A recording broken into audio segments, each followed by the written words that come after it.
एक ऐसा स्कैम जिसका खुलासा 2008 के रिसेशन की वजह से हुआ। अगर तब अमेरिका में रिसेशन ना आया होता और उसका इम्पैक्ट ग्लोबली ना होता तो शायद हमें इस स्कैम के बारे में कभी पता ही ना चलता और वो फ्रॉडस्टर ऐसे ही घूमते। 2008 में हुआ था एक कॉर्पोरेट फ्रॉड जो ऑन पेपर्स 7,000 करोड़ से भी ज्यादा का था।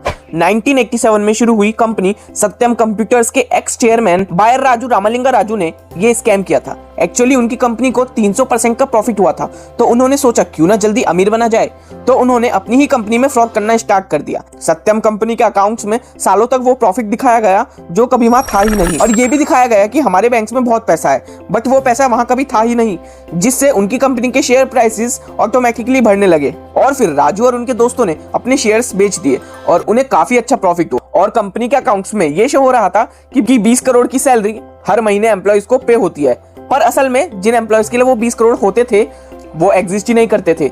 एक्चुअली वैसे तो तब कंपनी में 40,000 एम्प्लॉइज थे, पर ऑन पेपर्स 53,000 दिखाए जा रहे थे और राजू 20 करोड़ अपनी जेब में रखते थे। राजू सत्यम के एक्स चेयरमैन ने यूएसए में अलग अलग अकाउंट्स में कंपनी के नाम से लोन लिए और वो पैसे कभी भी कंपनी के अकाउंट्स में आए ही नहीं। अब सोचने वाली बात ये भी है, जब सत्यम कंप्यूटर्स के मालिक राजू थे और लोन कंपनी के नाम पे था तो पैसा भी तो उनका ही हुआ, बट नहीं, इतनी बड़ी कंपनी होने के बाद ना तो पूरी कंपनी की ओनरशिप उनकी थी, दूसरा जो पैसा कंपनी के नाम पे आ रहा था वो पैसा खर्चे में इंक्लूड करके दिखाया जा रहा था। मान लो एक कंपनी है एबीसी, उसके 7 ओनर है, एक के पास 50% कंपनी की ओनरशिप और बाकी के पास 10% ईच, तो कंपनी अपने नाम पे 4 करोड़ लोन लेती है और उस कंपनी का खर्चा है 10 करोड़ और प्रॉफिट है 2 करोड़। तो अब 50% ओनरशिप वाले के बने 1 करोड़ और बाकी 5 के बने 20 लाख ईच। बट जब 50% वाले ओनर ने 4 करोड़ को अपने पास रखकर खर्चे में दिखाया तो अब खर्चा हो गया 14 करोड़ और प्रॉफिट तो 2 करोड़ ही है। तो 50% वाले ने कमाए 5 करोड़ और बाकी ने 20 लाख ईच। लेकिन अगर ये पैसा कंपनी के लिए लगता तो शायद प्रॉफिट 4 करोड़ होता, तब 50% वाले के पास 2 करोड़ और सबके पास 40 लाख ईच आते। बट सत्यम कंप्यूटर्स का आईपीओ भी हुआ था और शेयर्स पब्लिक के पास भी थे, तो पब्लिक ने 200 के शेयर्स फेक प्रॉफिट की वजह से 500 से ज्यादा में खरीदे। बट बात यह है कि उस पैसे से राजू ने किया क्या और ये स्कैम सामने कैसे आया। राजू ने अपना अधिकतर पैसा हैदराबाद के रियल एस्टेट मार्केट में लगाया था और जब रियल एस्टेट में लगाए हुए पैसे से प्रॉफिट होता तब राजू अपनी इस कंपनी का मनी गैप पूरा कर देते।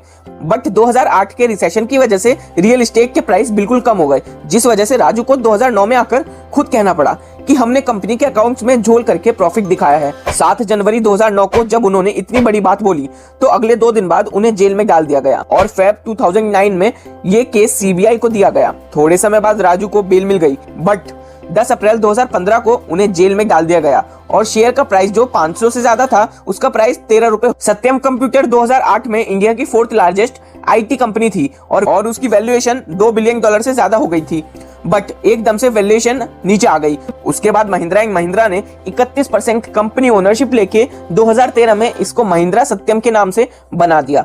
सत्यम स्कैम सिर्फ एक आदमी का काम नहीं था, बट इसके पीछे 28 लोगों के ऊपर और चार्जेस थे। राजू और उनके भाई पे 5-5 करोड़ और उनके साथ वालों पे 20-25 लाख रुपए का फाइन था। 75,000 से ज्यादा फेक बिल्स राजू ने बनाए और लोन पास करने का काम। इसके पीछे काफी ऑर्गेनाइजेशंस थी जिनका किसी को कुछ नहीं पता, but Price Water House Coopers जो रिस्क एश्योरेंस, रिस्क एडवाइजरी और बाकी लीगल सर्विसेज देखती है, उस पे $6 मिलियन 45 करोड़ के करीब का फाइन लगा था। एक ऐसी कंपनी जिसे एक ही हफ्ते में 10 लाख करोड़ का नुकसान हो गया और उसकी कंपनी की वैल्यू 50% से भी ज्यादा नीचे आ गई। उनके शेयर का प्राइस 3,000 से 1,500 रुपए आ गया।